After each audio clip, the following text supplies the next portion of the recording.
Hello Big Boss. അനുമോൾക്ക് നിലപാടുകളില്ല എന്ന് അനീഷ് പറഞ്ഞിട്ടുണ്ടായിരുന്നു. അതിൻ്റെ വോയിസ് ആദ്യം ഞാൻ കേൾപ്പിക്കാം. ആളുകളെ പ്രൊട്ടക്ട് ചെയ്യുന്ന രീതിയിൽ പറഞ്ഞിട്ടുണ്ട്. നീ വെറുതെ നീ ഒരു പാവപ്പെട്ട കൊച്ചിനെ, നീ ഒരു പാവപ്പെട്ട സ്ത്രീയെ, ഒരു പാവപ്പെട്ട ഒരു പാവപ്പെട്ട പെൺകൊച്ചിന്റെ ജീവിതം നശിപ്പിക്കാനായിട്ട് വരുത്തി തീർത്തല്ലോ കള്ളക്കഥകള്. ആ പെണ്ണിന് ജീവിതം ഉണ്ടോ?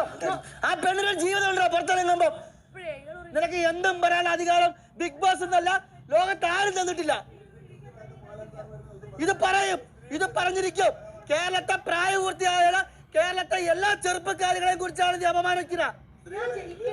ഇന്റർനെറ്റ് പ്രശ്നമില്ലേ? ഈ പെണ്ണിനെ ചോദിച്ചപ്പോ ഞാൻ പറഞ്ഞു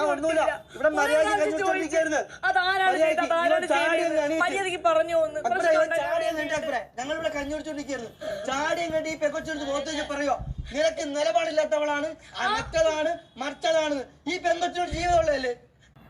ആ പെങ്കൊച്ചിന് മാത്രമേ ജീവിതമുള്ളൂ. ഇതിൻ്റെ ഇടയിൽ ഒരു നിക് നെയിം ടാസ്ക് ഉണ്ടായിരുന്നല്ലോ, ഓമന പേര്.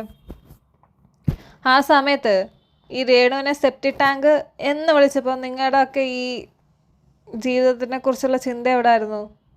അവർക്കും പുറത്തിറങ്ങിയിട്ടൊരു ജീവിതമുണ്ട്. ഈ പേരുകൾ ഇൻ ഫ്യൂച്ചറിൽ അവർക്കത് പ്രശ്നമായിട്ട് വരും. അപ്പോൾ ഈ ആൾക്കാർക്ക് പ്രശ്നമൊന്നും ഉണ്ടായിരുന്നില്ലേ? അതിൻ്റെ അകത്ത് ഒരെണ്ണവും തുറന്നില്ലല്ലോ, എല്ലാം കൂടെ ഇരിക്കുമായിരുന്നല്ലോ. അതെന്തുകൊണ്ടാണ്?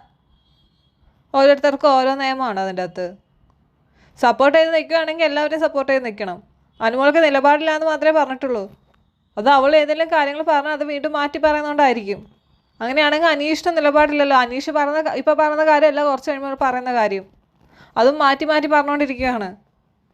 അവസരം കിട്ടുമ്പോൾ എന്തെങ്കിലുമൊക്കെ പറയും, പിന്നെ അത് മാറ്റി പറയും. അതല്ലെങ്കിൽ ആൾക്കാർ എന്തെങ്കിലും സംസാരിക്കാൻ വരുമ്പം ഒരു ഡയലോഗ് മറ്റേ റോബോട്ട് പറയുന്നതിലൊക്കെ ഒരു 10 പ്രാവശ്യം അത് തന്നെ പറഞ്ഞുകൊണ്ടിരിക്കും. ഇതാണ് അനീഷിൻ്റെ നിലപാട്. വഴക്കിട്ട് നിൽക്കാൻ പറ്റത്തില്ല എന്ന് മനസ്സിലായി കഴിയുമ്പോൾ കക്ഷി അവിടെ കിടന്നിട്ട് അങ്ങനെയാണ് അങ്ങനെയാണ് അങ്ങനെയാണ് ഒരു 10 പ്രാവശ്യം ലേലം വിളിക്കും പോലെ വിളിച്ചുകൊണ്ടിരിക്കും. ഇതിൽ കൂടുതലൊന്നും അനീഷിനെ കൊണ്ട് വഴക്കിട്ട് പിടിച്ച് നിൽക്കാൻ പറ്റത്തില്ല. ആദ്യം സ്വന്തം നിലപാട് എന്താണെന്ന് അനീഷ് മനസ്സിലാക്കണം, എന്നിട്ട് മതി ബാക്കിയുള്ള ആൾക്കാർക്ക് നിലപാടുണ്ടോ ഇല്ലയോ എന്നുള്ളതൊക്കെ പറയാൻ വേണ്ടിയിട്ട്.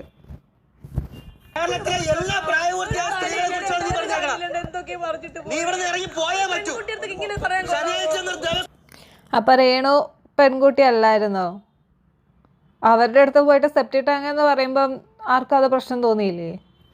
അതായത് നിങ്ങൾക്ക് അതിൻ്റെ അകത്ത് ഇഷ്ടമല്ലാത്ത ആൾക്കാരെ ആരും എന്ത് പറഞ്ഞാലും നിങ്ങൾക്ക് കുഴപ്പമില്ല, എന്നാൽ ഇഷ്ടമുള്ള ആൾക്കാരെ പറഞ്ഞു കഴിഞ്ഞാൽ നിങ്ങൾക്കത് കൊള്ളുകയും ചെയ്യും. ഇതല്ലേ ഇപ്പം അതിൻ്റെ അകത്ത് നടക്കുന്നേ. കൊള്ളാം, നല്ല ഗെയിമാണ്. ശരി എന്നാൽ.